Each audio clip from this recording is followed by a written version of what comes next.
संत गरीबदास जी ने अमर ग्रंथ साहिब के सुमरण के अंग में कहा है, गरीब कोटिक तीर्थ व्रत करे, कोटि गज करे दान, कोटि अश्व विपरौ दिए, मिटे न खैंचा तान।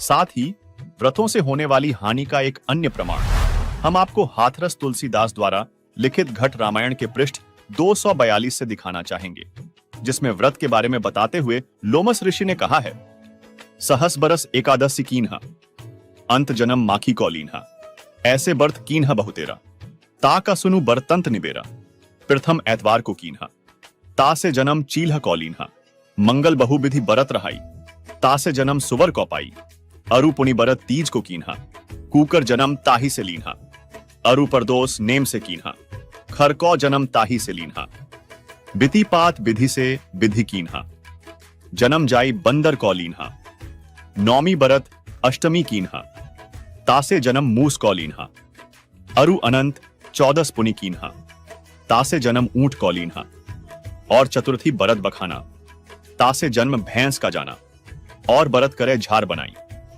पुनि मुक्ति हमने नहीं पाई। इन वाणियों का अनुवाद भी पढ़ें, जिसमें स्पष्ट लिखा है कि 1000 वर्षों तक एकादशी का व्रत किया और अंत में मक्खी का जन्म लिया। इसी प्रकार अनेक बार अनेक व्रतों को किया, उनका तुम वृत्तांत सुनो। सर्वप्रथम इतवार यानी रविवार का व्रत किया, उससे चील्ह का जन्म मिला। मंगल का व्रत अनेक प्रकार के रूपों में रहा, उससे मुझे सुअर का शरीर मिला। उसके बाद तीज का व्रत किया, उसके कारण मैंने कुत्ते का जन्म प्राप्त किया। इसके बाद नियम से प्रदोष व्रत रखा, उसके कारण गधे का जन्म लिया। नौमी तथा अष्टमी का व्रत किया, उससे मुझे मूस यानी चूहे का जन्म मिला। इसके बाद अनंत 14 का व्रत किया, उससे मुझे ऊंट का जन्म मिला। इसके बाद चतुर्थी का व्रत कहा गया, उससे भैंस का जन्म समझो। और नाना प्रकार के व्रतों का अनुशीलन पूरी तत्परता से पूछा, फिर भी मुक्ति नहीं प्राप्त की।